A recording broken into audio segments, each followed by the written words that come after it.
Hello friends, എല്ലാവർക്കും family സ്റ്റാറിന്റെ പുതിയൊരു വീഡിയോയിലേക്ക് സ്വാഗതം. ഇന്നത്തെ വീഡിയോ ഞാൻ ഒരു വ്യക്തിനെയാണ് കേട്ടോ പരിചയപ്പെടുത്താൻ പോരുന്നത്.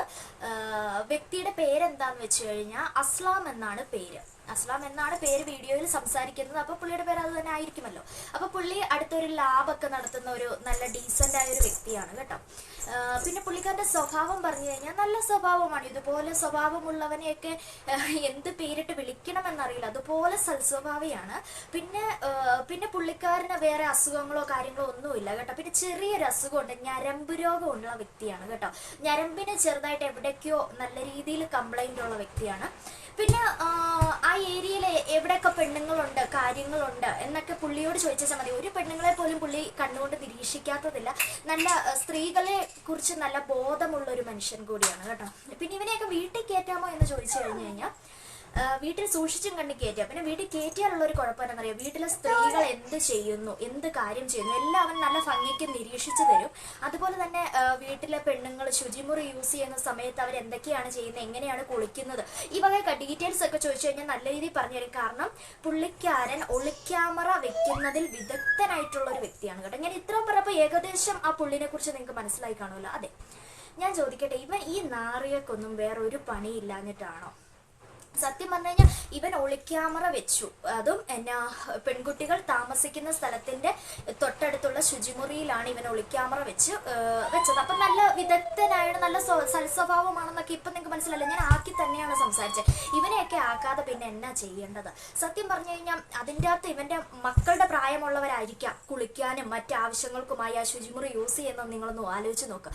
ഇവനൊക്കെ സാമാന്യം ബോധമുണ്ടോ? ഒരു വിധത്തിൽ പറഞ്ഞു കഴിഞ്ഞു കഴിഞ്ഞാലില്ലേ, ഇവൻ ആദ്യം ഇവന്റെ വീട്ടിൽ ഇത് വെക്കണം. വീട്ടിലെ ശുചിമുറിയിൽ വെച്ചിട്ട് വീട്ടിലെ മകളുടെ കാര്യങ്ങളൊക്കെ കണ്ട് സുഖിച്ചതിന് ശേഷം ബാക്കിയുള്ളവരെ കാണുക. കാരണം എന്നാന്ന് ചോദിച്ചു കഴിഞ്ഞാൽ വീട്ടിലുള്ള പെണ്ണുങ്ങൾക്കുള്ളതൊക്കെ തന്നെയല്ലേ ഈ പുറത്തുള്ള പെണ്ണുങ്ങൾക്കും. വേറെ വ്യത്യാസമൊന്നും ഇല്ലല്ലോ. അത് മകളാന്നുള്ളതാണോ വ്യത്യാസം? ഇവനൊക്കെ മകളെ പോലും വെറുതെ വിടുമോ? നമുക്ക് അറിയാൻ പറ്റത്തില്ല. കാരണം ഇവൻ തൊട്ടടുത്ത് തന്നെ ഒരു ലാബ് നടത്തുന്നുണ്ട് കേട്ടോ. ആ ലാബിലെ ബാത്റൂം ആണെങ്കിലും എല്ലാവരും യൂസ് ചെയ്യുന്ന ബാത്റൂമാണ് ലാബിലെ. കാരണം യൂറിനൊക്കെ ടെസ്റ്റ് ചെയ്യാൻ വരുന്നവരാണെങ്കിൽ പോലും കയറി യൂസ് ചെയ്യുന്ന ബാത്റൂമാണ്. അപ്പൊ അതിലും ഇവൻ ക്യാമറ വെച്ചിട്ടുണ്ടായിരിക്കും. ശ്രദ്ധിച്ചു നോക്കിയാൽ മനസ്സിലാവും. ഇതിനെക്കുറിച്ച് കൂടുതൽ അന്വേഷിച്ചാൽ മനസ്സിലാവുന്നതേ ഉള്ളൂ. പിന്നെ ഒരു കാര്യത്തിലൊരു മനസ്സിനൊരു ഇത് തോന്നിയത്, കാരണം ഇവൻ ഇങ്ങനെ ചെയ്തു, ഇവന്റെ കുടുംബം എന്ത് പിഴച്ചു അല്ലേ? ആ കുടുംബം എന്ത് പിഴച്ചു? അവര് സത്യം പറഞ്ഞാൽ പഠിക്കുന്ന മക്കളായിരിക്കും. ഇച്ചിരി ഏജ് തോന്നുന്ന വ്യക്തിയാണ്. നമുക്ക് കറക്റ്റ് ഏജ് അറിയാതെ നമുക്ക് കൂടുതൽ ഡീറ്റെയിൽസ് അറിയില്ലല്ലോ, ഫാമിലി ഡീറ്റെയിൽസ്. അപ്പം പഠിക്കുന്ന പിള്ളേരായിരിക്കാം, അല്ലെങ്കിൽ ജോലി ചെയ്യുന്ന പിള്ളേർ. എങ്ങനെയാണെങ്കിലും ഇവനാണ് അച്ഛനെന്ന് കുറച്ച് ആൾക്കാർക്കെങ്കിലും അറിയാം. അവർക്ക് നാട്ടിലിറങ്ങി നടക്കാൻ പറ്റുമോ? ഇനി അവരുടെ ആ സിറ്റുവേഷൻ ഒന്ന് ആലോചിച്ച് നോക്കി. സത്യം പറഞ്ഞാൽ ന്യായീകരിച്ച് പറഞ്ഞതല്ല, ആ കുടുംബത്തിലുള്ളവർ സത്യം പറഞ്ഞാൽ എന്ത് പഠിച്ചു. ഇവന്റെ ഈ ഞരമ്പ് രോഗം കാര്യം അവർക്ക് അറിയുമോ ഇല്ലയോ എന്നൊന്നും നമുക്കറിയില്ല. പക്ഷേ എങ്കിൽ പോലും ആ കുടുംബത്തിലുള്ളവർക്ക് ഇനി പുറത്തിറങ്ങി നടക്കാൻ പറ്റുമോ? അതുപോലെ നാണം കെടുത്തിയില്ല. ഇങ്ങനെ നടക്കുന്നവന്മാരൊക്കെ ഇത്ര പബ്ലിക്കായി ഇതൊക്കെ കാണിക്കുമ്പോൾ ഒരിക്കലെങ്കിലും ഇത് പുറത്താവുമെന്ന് ചിന്തിക്കുന്നുണ്ടോ? സ്വന്തം കുടുംബത്തെക്കുറിച്ച് ഇവനെ പോലുള്ളവന്മാരൊക്കെ ചിന്തിക്കുന്നുണ്ടോ? സ്വന്തം കുടുംബത്തെക്കുറിച്ച് ചിന്തിക്കുന്ന ഒരുത്തനാണെങ്കിൽ ഒരിക്കലും മറ്റുള്ള പെണ്ണുങ്ങളെ ശുചിമുറിയിൽ ഒളിക്യാമറ വെക്കാൻ പോകത്തില്ല. ഇവനെയൊക്കെ എന്താ ചെയ്യേണ്ടത്? സത്യം പറഞ്ഞാൽ നാട്ടുകാരുടെ അത്യാവശ്യം തല്ലും കാര്യങ്ങൾ, പക്ഷെ അങ്ങനെയൊന്നും അല്ല. ഇവനെയൊക്കെ അടിച്ച് ശരിയാക്കുകയാണ് ചെയ്യേണ്ടത്. പക്ഷെ പിന്നെ ഒരു കാര്യത്തിൽ റിപ്പോർട്ടർ TV ചാനലാണ് ഇത് പുറത്തു കൊണ്ടുവന്നിരിക്കുന്നത്. അവരോട് ഒരു കാര്യത്തിൽ നമ്മൾ നന്ദി പറയണം. സത്യം പറഞ്ഞു കഴിഞ്ഞാൽ അവര് പുള്ളിക്കാരന്റെ ഫേസ് റിവീൽ ചെയ്തു, അല്ലാതെ ബ്ലറായിട്ടോ കാണാത്ത രീതിയിലോ ഒന്നും കാണിച്ചില്ല. ഫേസ് റിവീൽ ചെയ്തു, അത് ഏറ്റവും നല്ല കാര്യമാണ്.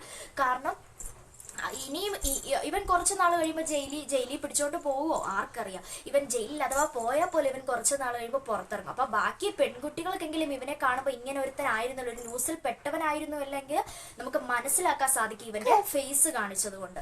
അതുപോലെ തന്നെ ആ പെൺകുട്ടിക്ക് നമ്മളൊരു ബിഗ് സല്യൂട്ട് കൊടുക്കണം. കാരണം ഇതിനെതിരെ പ്രതികരിച്ചത്, ആൾക്കാരെ കൂട്ടിയതെല്ലാം ആ പെൺകുട്ടിയാണ്. അവളത് പ്രതികരിച്ചില്ല. മിണ്ടാതിരുന്നിരുന്നെങ്കിൽ ഒരിക്കലും ഈ ന്യൂസ് പുറത്തു വരത്തില്ല. ഇവൻ നന്മമരമായിട്ട് സമൂഹത്തിൽ ജീവിക്കുക തന്നെ ചെയ്യും കേട്ടോ. അത് ഉറപ്പാണ്. ആ പെൺകുട്ടിക്ക് നമ്മൾ സല്യൂട്ട് കൊടുക്കുക തന്നെ ചെയ്യണം. കാരണം എന്നെ പോലെയുള്ള മിക്ക പെണ്ണുങ്ങളും ഇതിനെതിരെ പ്രതികരിക്കാൻ പോകില്ല. കാരണം എന്താന്ന് ചോദിച്ചു കഴിഞ്ഞാൽ നമ്മൾ പ്രതികരിച്ചാലും വാദി പ്രതിയാവുന്ന കാലമാണ്. നാട്ടുകാരുടെ ചോദ്യങ്ങളും കാര്യങ്ങളും ഒന്നും നമുക്ക് പിന്നെ സഹിക്കാൻ പറ്റില്ല. ആരെങ്കിലും ഒരാൾ പിടിച്ചു, നമ്മൾ അതിനെതിരെ പ്രതികരിച്ചു, പിന്നെ നാട്ടുകാർക്ക് അറിയേണ്ടത് എവിടെയാണ് പിടിച്ചത്, വല്ലതും സംഭവിച്ചോ, അവനെ ഉപദ്രവിച്ചോ, അതാ ഇതാ. പിന്നെ ആൾക്കാർ കഥയുണ്ടാക്കലാണ് പണി. അത് പേടിച്ച് പല പെൺകുട്ടികളും മിണ്ടാതിരിക്കുകയാണ്, ഇതിനെതിരെ ഒന്നും പ്രതികരിക്കാതിരിക്കും. പക്ഷെ ആ കുട്ടി പ്രതികരിച്ചത് കൊണ്ട് അവൻ്റെ ഫേസ് റിവീൽ ആവുക തന്നെ ചെയ്തു. ഏതായാലും ആ വീഡിയോ നമുക്കൊന്ന് കണ്ടിട്ട് വരാം. ആ വീഡിയോ കണ്ടിട്ട് നിങ്ങൾ തന്നെ അഭിപ്രായം പറയൂ, ഇവനെയൊക്കെ എന്താണ് ചെയ്യേണ്ടതെന്ന്.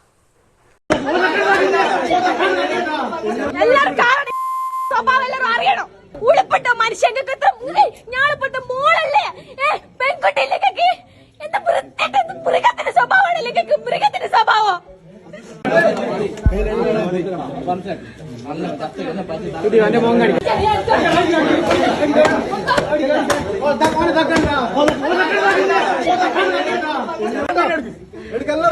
എല്ലാവർക്കും സ്വഭാവം എല്ലാവരും അറിയണം.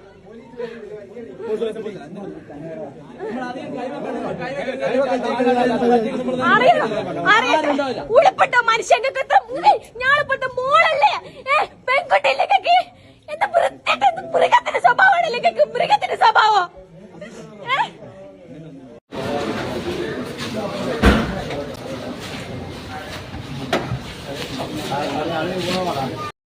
ഈ വീഡിയോ കണ്ടപ്പോൾ നിങ്ങൾക്ക് തന്നെ ദേഷ്യം തന്നില്ല? ദേഷ്യമെന്നല്ല, ഏതൊരു പെണ്ണെന്ന വ്യക്തിക്ക് എതിരാക്കും ദേഷ്യം തോന്നും. കാരണം ആ കുട്ടി കണ്ടോ, അത് കരഞ്ഞുകൊണ്ട് തന്നെയാണ്. നിങ്ങളുടെ മകളുടെ പ്രായമല്ലേ ഉള്ളൂ, അത് സത്യം പറഞ്ഞാൽ അറിയാവുന്ന ഒരു വ്യക്തി കൂടി ആയിരിക്കണം അവരിൽ കേട്ടോ, അവർക്ക് അറിയാവുന്ന ഒരു വ്യക്തി കൂടി ആയിരിക്കണം. ആ മനുഷ്യനിൽ നിന്ന് ആ പെൺകുട്ടികൾ ആരും ഇതുപോലൊരു പ്രശ്നം പ്രതീക്ഷിച്ച് പോലും കാണത്തില്ല. അതാണ് ഇത്രയും വയലൻ്റായി ആ കുട്ടി പ്രതികരിക്കുന്നത്. സത്യം പറഞ്ഞാൽ ആ പെൺകുട്ടി കരഞ്ഞുകൊണ്ടാണ് സംസാരിക്കുന്നത്. എന്നെ ഒരുത്തനൊക്കെയാണല്ലേ, സ്വന്തം കുടുംബത്തെ പോലും ആലോചിക്കാതെ അവനൊരു കൂസലും ഇല്ലാതെ ഇരിക്കുന്ന കണ്ടോ. ഒരു വിധത്തിൽ ഞാൻ പറഞ്ഞു കഴിഞ്ഞാൽ ഇവൻ ഏതായാലും ജയിലിൽ പോയാലും ഇവൻ പുറത്തിറങ്ങുക തന്നെ ചെയ്യും. ഇവൻ ആ വൈരാഗ്യം കാണും, എല്ലാവരും ഫേസ് കണ്ടു കുടുംബവും ഇവൻ എല്ലാവരുടെയും മുന്നിൽ നാണം കെട്ടു എന്നൊരിത് കാണും. കാരണം പെൺകുട്ടി സത്യം പറഞ്ഞാൽ കേൾക്കുന്നുണ്ടോ ഇല്ല നമുക്കറിയില്ല, എങ്കിലും ആ പെൺകുട്ടി സേഫായിരിക്കാൻ ശ്രദ്ധിക്കുക എന്ന് തന്നെയാണ് ഞാൻ പറയുന്നത്. കാരണം ഇവനെ പോലെയുള്ളവനെ നമുക്ക് വിശ്വസിക്കാൻ പറ്റില്ല. ഫേസ് കാണിച്ചതിൻ്റെ ആ ഒരു ദേഷ്യം അരിശം ഒക്കെ ഉറപ്പായിട്ടും കാണുമായിരിക്കും. എടാ ദേഷ്യം അരിശം ഒക്കെ ഉറപ്പായിട്ടും കാണുമായിരിക്കും. അപ്പം ഏതായാലും ഒരു സേഫായിട്ടിരിക്കാൻ ശ്രദ്ധിക്കുക. അതിലുപരി നമുക്ക് പറയേണ്ട ഇവൻ സത്യം പറഞ്ഞാൽ എനിക്ക് പറയാനുള്ളത് എന്താണെന്നറിയാം, ഇവൻ്റെ ബന്ധുക്കാർ പോലും ഇവനെ കുടുംബത്തിൽ കയറ്റാതിരിക്കുക, പെൺകുട്ടികളുള്ള വീട്ടിൽ ഇവനെ കയറ്റാതിരിക്കുക, ദൈവത്തെ ഓർത്ത് അതായിരിക്കും ഏറ്റവും നല്ലത്. അത് മാത്രമല്ല ഇവൻ്റെ പിള്ളേർ നമ്മൾ കല്യാണം കഴിഞ്ഞാണെന്ന് അറിയത്തില്ല, ഒരു ആൺകൊച്ചുണ്ടെങ്കിൽ അവൻ കല്യാണം കഴിഞ്ഞതാണെങ്കിൽ അവൻ്റെ മരുമോളെന്നുള്ള ബന്ധമൊന്നും അയാൾ കാണത്തില്ല കേട്ടോ. എനിക്ക് ആ കൊച്ചിനോടാണ്, അങ്ങനെ കല്യാണം കഴിഞ്ഞ് ജീവിക്കുന്നവരാണെങ്കിൽ ആ കൊച്ചിനോടാണ് എനിക്ക് പറയാനുള്ളത്, ദൈവത്തെ ഓർത്ത് വീട്ടിൽ സേഫാന്ന് വിചാരിക്കരുത്. ഇവനൊക്കെ ഒളിക്യാമറ വെച്ച് അത് ആസ്വദിച്ചുകൊണ്ട് തന്നെ ഇരിക്കും. മരുമോളാന്നുള്ള വിചാരമൊന്നും ഇവനെ പോലുള്ളവർക്ക് കാണത്തില്ല, അത് ആസ്വദിക്കുക തന്നെ ചെയ്യും. അവനൊരു കൂസലും ഇല്ലാതിരിക്കുന്നതുകൊണ്ടോ, അവനാണോ അത് ചെയ്തതെന്ന് പോലും നമ്മൾ സംശയിക്കും. അതുപോലെ പാവത്താനിക്കൂട്ടാണ് അവനിരിക്കുന്നത്. അപ്പം എനിക്ക് പറയാനുള്ളത്, ഈ മുതുക്കന്മാരെ സഹിതം ഓരോ ആൾക്കാരും വിശ്വസിക്കാതിരിക്കുക, നമ്മുടെ കുട്ടികളെ സഹിതം സുരക്ഷിതരായി വെക്കാൻ ശ്രമിക്കുക. ഇവനെ പോലെയുള്ളവന്മാർ എന്തൊക്കെയാ കാട്ടിക്കൂട്ടുന്നത് നമുക്കറിയത്തില്ല. ബാഹുബലിക്കകത്ത് ഡയലോഗ് പറയുന്ന പോലെ കൈയല്ലേ അവന്മാരുടെയൊക്കെ വേറെ പലതും, ആ തലയല്ല വെട്ടേണ്ടത്, വേറെ പലതുമാണ് വെട്ടിക്കളയേണ്ടത്. അപ്പോൾ പെണ്ണുങ്ങളെ കാണുമ്പോൾ ആ ഒരു വിങ്ങലുണ്ടല്ലോ, അത് കുറച്ചങ്ങ് കുറയും. അതാണ് ചെയ്യേണ്ടത്. അങ്ങനെ ഒരു നിയമമൊക്കെയാണ് സത്യം പറഞ്ഞാൽ നമ്മുടെ കേരളത്തിൽ വരേണ്ടത്. പക്ഷെ അതൊന്നും ഒരു കാലത്തും വരാൻ പോയില്ല. ഇപ്പം ഇവനെ പോലീസ് അറസ്റ്റ് ചെയ്തു, നാട്ടുകാർ ശരിക്ക് ഇവനെ നല്ല രീതിയിൽ പഞ്ഞിക്കിട്ടിട്ടുണ്ടെന്ന് പറയാം. ഒരുപാട് അധികം പഞ്ഞിക്കൊന്നും ഇട്ടിട്ടില്ല, കണ്ടിട്ടല്ലേ, അന്നേരം അത്യാവശ്യം പഞ്ഞിക്കിട്ടിട്ടുണ്ട്. ഏതായാലും ഇവൻ ജയിലിൽ പോവോ ഇല്ലയോ നമുക്ക് അറിയത്തില്ല. ചിലപ്പം ജാമ്യം കിട്ടും, ചിലപ്പോൾ റിമാൻഡ് വരും. അത്രയ്ക്കുള്ള കേസൊന്നും ആകത്തൊന്നും ഇല്ല, ഇതൊക്കെ ഒതുക്കി തീർക്കത്തേ ഉള്ളൂ. അപ്പോൾ ഇവൻ പുറത്തു വരിക തന്നെ ചെയ്യും. അപ്പോൾ ആൾക്കാർ ഇവൻ്റെയൊക്കെ ഫേസൊക്കെ ഒന്ന് കറക്റ്റ് ചെയ്ത് വെച്ചു. ഏതായാലും ഇതിനെക്കുറിച്ചുള്ള നിങ്ങളുടെ അഭിപ്രായം എന്താണെന്ന് കമൻ്റായിട്ട് ഇടണം കേട്ടോ.